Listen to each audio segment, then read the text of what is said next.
Look buff. Oh, these cars don't. You know what? Never mind. Oh boy. Saturday night, I'm all alone now. Today look at my girlfriend. Making a movie today. Inspired Guns, day 16. Lots of fun. Come join us. Having a good time. That's the lighting. Yeah. Okay, we're ready. Here we go. Let's do this. Lock it down. Roll sound. Roll camera. No, you just tilt it up. Or down. You said you're rolling. Quiet, please. Okay, here we go. Rolling. Here, let me move the light You're bragging. a little bit. And I'll just you stay there. Okay. Seems like we can never be true. Better. And mark it. Scene 79, Hip Hop Anonymous, take 2. Marker. Yeah, Hip Hop Anonymous. Here we go. Action. Wow. That was amazing. That was sick, dude. That was epic. Oh, that was sipic. Thank you. But here, you play. Oh, I couldn't even begin to try to follow that. We just ruined the moment. Thank you, though. That really was a pleasure to have you play for us. Good. It's a cut. We cut. Good. Love it. Next. Very nice. Over the shoulder, dolling in on Dave. Brazil. Oh yeah. That's not we all know Brazil's full of criminals. Is one stick going to be long enough for the move you want here? Because we have room. I could give you 2 sticks to give you more room on this end. Yeah. Got it. All across the wall. Okay, hang on. Cold water.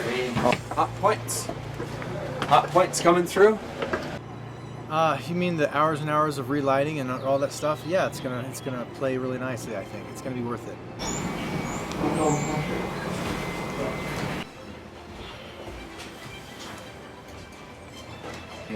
Okay, so we want to come off dolly. Cool. Counterclockwise. Who is this guy? Lexi is making the most unimpressed face. Oh, is it the shot with I want to It's so awesome. I've dancing around about this. Oh, I got it there.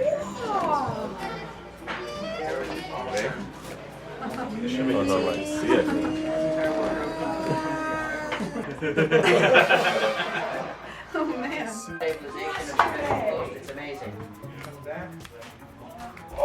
I want to bring the talent in 2 minutes. Coffee silk. Get one take, Dave. I'll screw it up. By Dave, I mean David Lester.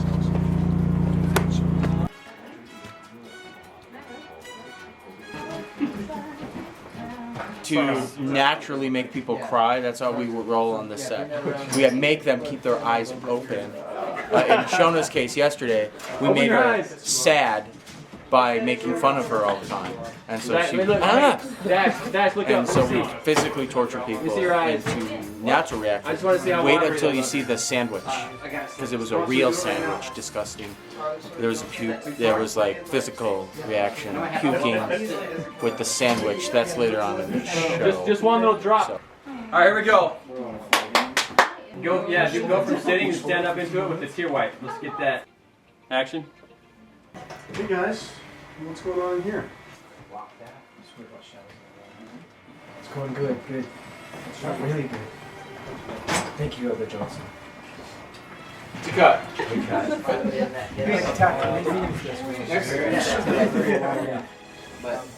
I started writing this screenplay 10 years ago, back in 2002. I guess that's 11 years ago. Yeah, we spent a lot of time on pre-production, and the project's been in development for a really long time. And we had 3 full months of pre-production with the producers. Adam, very heavily involved, obviously, myself, Jared, and Dwayne. And so I think that's paying off. Well, Mike Hartle and I worked on another movie, Chick Magnets, last year or 2 years ago. And so he and I have worked on a bunch of stuff together. So I kind of brought him on in the beginning, said, hey, let's make this movie. And then we got Jared Phillips, who also was working on in Chick Magnets, and so we brought him on as well. And he's been an amazing help and just kicked butt on the locations and the casting. And got Dwayne Anderson to kind of be the line producer and the unit production manager. and he's got a ton of experience and done a good job. Yeah, we've done a lot of everything. Jared, his main focus was casting and locations. He's also done great with the transportation, the picture cars, and you know, in an independent film, you gotta kind of wear multiple hats, and Jared's really good at that. You know, when you're working with kind of the budget and the kind of project that we're working on, it can be really challenging. You know, sometimes we're doing craft services, sometimes we're driving the motorhome, you know, just whatever's needed. And so, you know, we've been trying to work together to tackle that. We've got a really great crew, and you know, our cast is fantastic. So everybody is working really well together, going the extra mile, and you know, really doing a great job.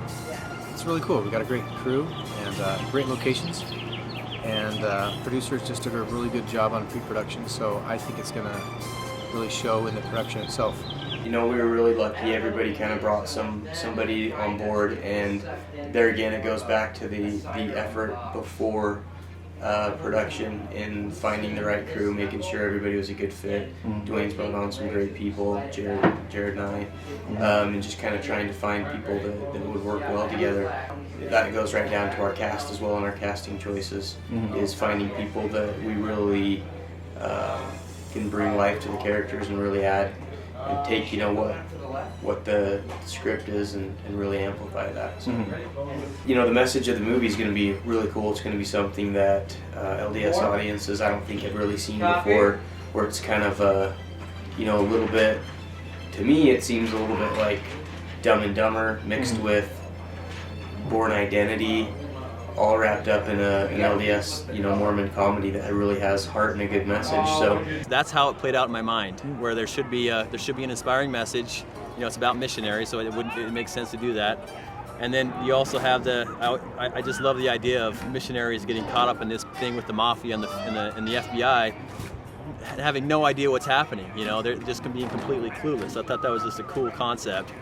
So I mean, we have that mix of the danger, the feds, the missionaries who are just struggling to make it, and we have a great break from all the comedy with all those scenes with the mafia boss and the hitman and all those, because you take away from the comedy and you realize, oh, there is danger here, this is a little scary, and you come back to the humor, and it makes it, you know, you get back to the funny stuff again, and it makes it funny again. You know, if we can pull off those three things, you know, the comedy, the little bit of the action and the intensity, and then also the message, I think we'll do really well. And you know, so then once we wrap production here, we'll move into the post-production phase and kind of tie all that together.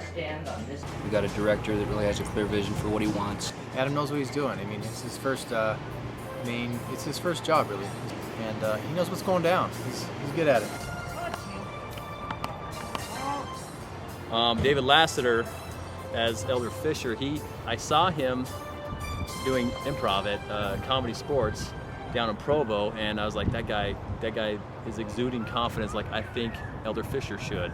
And I kind of wrote Elder Fisher on myself, and I've kind of made the joke since we've been shooting that he's the handsome version of me, because it was based on me, and you know, and anyway, he did an amazing job. I mean, every single line that he delivered is exactly how I would say it, and I didn't have to tell him how to do it. He just kind of knew. So it's been an awesome experience to see him just nail every line, and really, I mean, he has to carry this movie because he's the main character and has the most dialogue and the most parts, and you know, it's all about him. So, but he did awesome, and I was just really, really impressed with that. You know, when we were casting Dash Wolf as Elder Johnson, Dash actually worked with us on Chick Maddox as well, and I didn't want to just be that guy who's like, well, I've worked with this person before, so I'm just going to automatically cast him. I wanted to make sure we had the right person. And we were looking, we had 3 guys that were kind of finalists, and just kind of my gut feeling was he's the right call for this part, even though he didn't really, of the 3 of them, he probably had the least amount of ability to act like a gangster. You know, it just didn't come naturally to him as it did the other 2, as I thought. But then we got on set first day, and I was just blown away by how well he did it, and just his ability to carry that character so well. So that was a really a big surprise, and I was really glad that I followed my gut on that and cast him as Elder Johnson, because he nailed it. Action. Elder Johnson, are you insane? Why would you do that? Those guys are real gang members. I'm from the hood. The Mafia Brothers. So we had Christian Busaith and Jake Suazo playing 2 Mafia brothers. And when I wrote these characters, I knew they'd be funny. I kind of pictured a Dumb and Dumber type characters, but only short, squatty, and in the mafia. And if you've seen the movie, you know that that's what we got with those guys. And all they have to do is walk onto set, and you're smiling and laughing because they just have a way about them physically, and even when they speak as well. But they just have to start moving, and you think it's humorous, it's funny, and they can just laugh, and you'll start laughing no matter what it is. So those guys are too much. I mean, they're hilarious, just hilarious improv actors, and did a great job. I had to get after them a little bit about staying on script, but for the most part they did, and I let them go sometimes too, because I know that you can get some golden stuff when you do that with those guys. But great actors, really funny guys. Tom doesn't know this, but when he came into audition for this part, he scared the crap out of me. I literally thought he wanted to kill me, and I don't know if that was just his method acting as he came in the door, but he didn't smile. He had this piercing look like, I hate you, I want to kill you, you're dead if you don't cast me. And so I thought to myself, that's how I picture the hitman being, so I should probably cast this guy, one, to protect my own life, and two, because he looks the part, and he's a great actor too. I mean, again, if you've seen the movie, you know that he just nails that character. So that was the story of Tom Post. I actually met Rick Macy 10 years ago. I was a stage manager for a play, which I had no experience doing. I didn't. My sister-in-law was like, "Hey, come be a stage manager," and I had no experience. I didn't know what I was doing, and never told anybody. So I'm sitting there faking it the whole time. But he was the star of that play, and that's how I met him. And I always had him in mind for the boss. So like when I saw him at the Filmed in Utah Awards, and I came up to him and said, "Hey man, I got this part for you. It's an awesome part, mafia boss." And he's like, "Yeah, let's do it." So he was cast from the beginning, basically, on that one. We auditioned some other people, but it was never really even a question who was going to be the boss. It's come a long way since then, but it turned out to be a lot funnier than I thought it was going to be. I wrote the script, and I knew it was funny, but when the actors that we cast are just so good that this is way better than I thought it was going to be. And the DP we have, Dave Skousen, did an amazing job of making everything look beautiful, and the beautiful camera movements that we have. And what it is it's about getting the shot right, and the acting and everything right, and not compromising.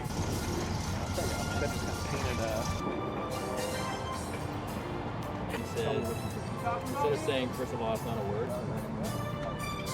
There's a place for a dance. There's a place for Holes. And there's a place for me. No, pass. Oh.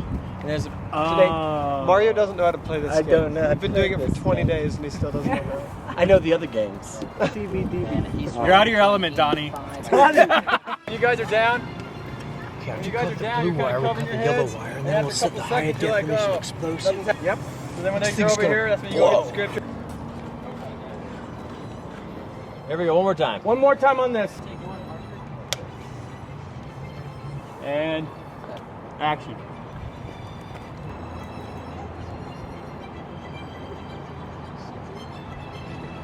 What are you gonna do?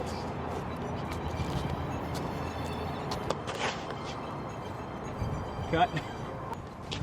Dash goes to the right side. It has been an emotional experience. I haven't cried or anything, but because it's been too much fun. And hopefully we don't cry when we see this. Actually, I did cry once when I was laughing really hard at one of the actors in their performance. I literally was crying tears while we were rolling, and I had to turn away. But that's the only time I've shed a tear. But it has been emotional and really kind of a nostalgic feeling, because you get to know these people so well. You spend so much time with them. I've been looking at these actors' faces on a screen for the last 20 days, all day, every day. So I feel like I know them almost as well as I know my wife. So anyway, but for that it has been a little bit of an emotional experience. But again, it's so soon, it hasn't really sunk in yet.